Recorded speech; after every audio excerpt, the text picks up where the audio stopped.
Gonna be real, we're not gonna be doing a deep dive into the story on this one, because despite sitting through a collective 4 hours of cutscene and events, I couldn't tell you what the overarching plot of Zenless Zone Zero actually was. Yep, we're getting right into it today, because I'd much rather spend this weekend replaying Elden Ring with my friend or pissing around in RPG Maker, so let's just get this over with. I don't love making negative leaning videos because I'd much rather commit my time and effort to things I like, but I am a petty individual and Zenless Zone Zero ate up 7 hours of my life, so let me quickly put it in the firing line. Zenless Zone Zero. Wow, that is certainly a title that exists, though I do quite like the fact that the acronym would be 3 Zs in a row, because taking a nap is often what this game made me want to do. It is a slog of an experience. It took me nearly 2 hours to get through the goddamn prologue, and at my best estimate the ratio of cutscene to gameplay was being 70-30 in favour of cutscenes. I don't love cutscenes as a rule, I don't hate them, but I am much more interested in a story and events being woven into the moment-to-moment gameplay experience, with cutscenes themselves being used sparingly to, like, close or open a chapter, because let's be real, if I wanted to watch a movie, I would watch a movie. I came here to play a video game. Zenless Zone Zero is an action RPG that happens to be free to play, with in-game purchases being an option. I purchased precisely 0 of them because I'd only consider doing that if I was already having a good time, and sadly that was not the way things went down. It was a tedious 7 hours. Within that time, I think I got maybe a couple of hours that could actually be described as real gameplay, and the rest of the time I was expected to just sort of sit there and listen to the story being thrown at me. I love stories in video games, I really do, but whilst there are many ways to do plot delivery well, Zenless Zone Zero doesn't fucking do any of them. It belongs to that weird subgenre of RPG that tries to emulate the old JRPG thing, where instead of having real cutscenes, it'll take 2 or 3 character models or portraits, make them stare at the player, and then just have them recite page after page of mediocre dialogue that breaks the show don't tell rule so bad that it won the Kentucky Derby. And why is it called breaking a horse, by the way? Like, what's the etymology of that phrase? Because that just sounds counterproductive. The last time I broke a horse, it definitely wasn't able to run afterwards, and that'll teach him for not paying me back. I'm not allowed back at the racetrack, by the way. Sorry, back to it, because I want this done swiftly so I can move on with my life. Zenless Zone Zero's approach to storytelling is incredibly clunky and unengaging. Characters stare right at you with these gormless expressions as they drone on and on.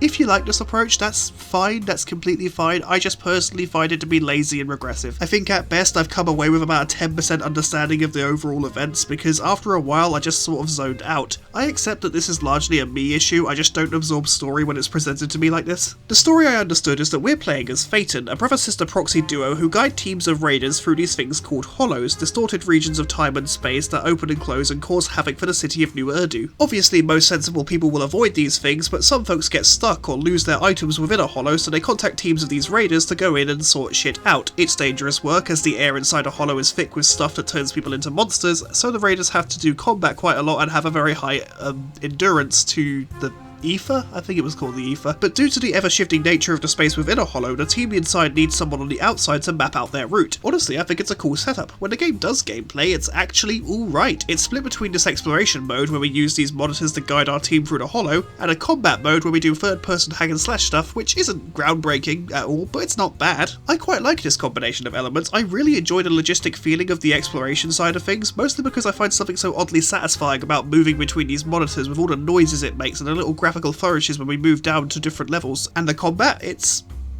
fine. It's a bit easy, if I'm being honest. I played on the game's self-professed challenging mode because I was curious, and my eventual conclusion was, fuck me, if that was the hard mode, then the standard mode must replace all of the enemies with cuddly little bunny rabbits whilst replacing your swords and guns with a thermonuclear device. I don't mind a game being easy. I ain't one of those twats who believes that a game is only worthwhile if it's so difficult to an unreasonable degree, but like, if I opt into the hard mode, then I shouldn't be able to beat the combat encounters with one hand on the controller. By the way, I'm not doing a bit, that was actually how I was playing combat after a certain point. I was just mashing the attack button with one hand while scrolling through Facebook or shoveling custard creams into my mouth with the other. You don't really need to think too hard about this combat system, which is a bit of a shame.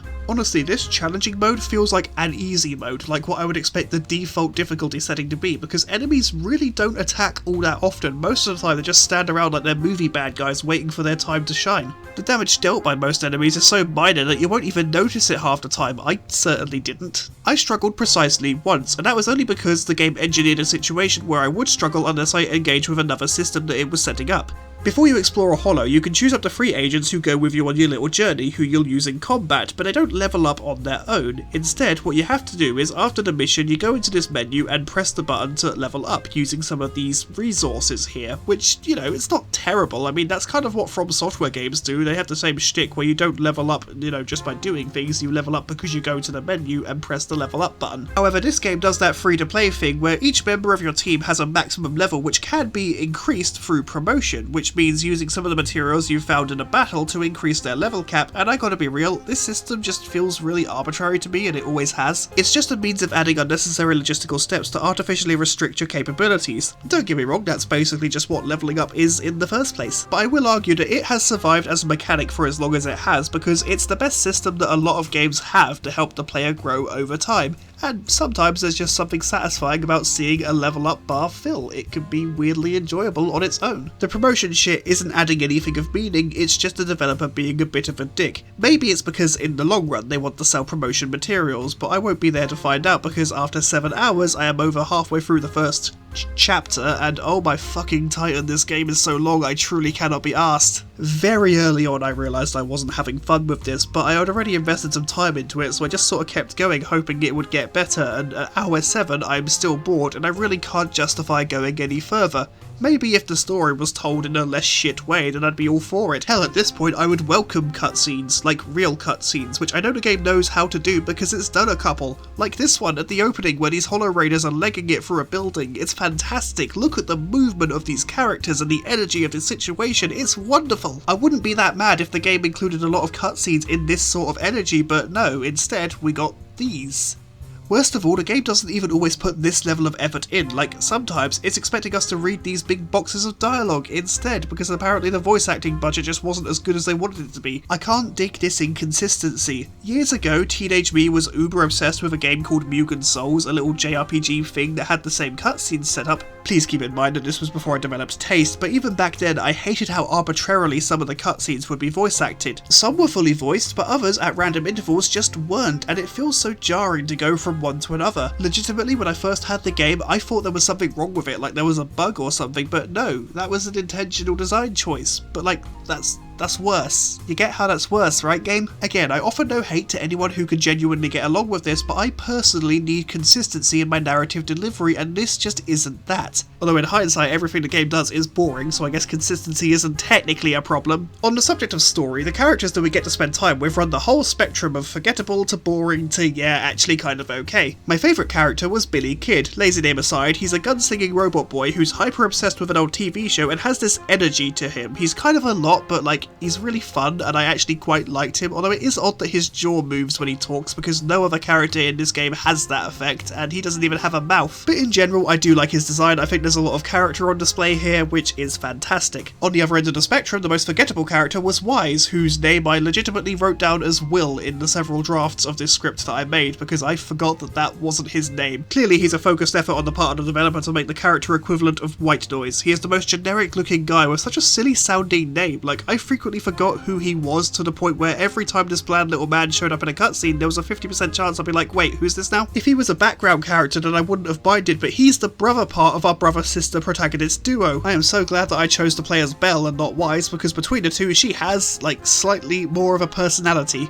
Our protagonists just aren't very interesting. They run a video store, which I thought was kind of neat, but the whole purpose of it is letting the player generate in-game currency. I mean, narrative-wise, it does have an actual purpose. It serves as a front for our proxy business, since apparently proxies and raiders are illegal. I don't know why. I really don't. It might have been explained somewhere, but I just don't know. In a better world, the plot would have been told better, but unfortunately, we live in a world where I can spend nearly 20 minutes watching a cutscene, and the only quote-unquote gameplay is sometimes getting to choose which sassy comeback we use, which doesn't actually make any difference to anything, so I don't fucking care. I was playing the game a couple of days ago, just trying to make it to 8 hours and trying like fuck to pay attention to the story and to have a good time, but I found the experience to be so exasperating that I just couldn't go on. The characters are mostly anime archetypes, and the few moments of plot that I do remember basically boil down to big corporation is evil? Who'd have seen that coming? And our team actually have good hearts after all, although the second part there, I don't recall that ever really being in question. Like, I know the team leader Nicole has asked for her paycheck a lot, but like I can't really blame her. Her entire job is going into really dangerous places to kill monsters and evading the police, so you know, it's only fair she wants compensation. But I will give the game some credit. A couple of the characters do have something approaching depth to them, and I do like some of the designs. Graphically the game looks very good. In fact, I'd argue that it's the best part of this game. I mean, if you know me, you know how little praise that actually is, but we'll take what we can get. Most of the character models in the overworld are unique and interesting, like the local noodle seller is this red demon man with bionic arms, there's a robot with a dapper little suit running the coffee shop, and our newspaper stand is run by a dog. And they're not a talking dog or anything, they're just a dog.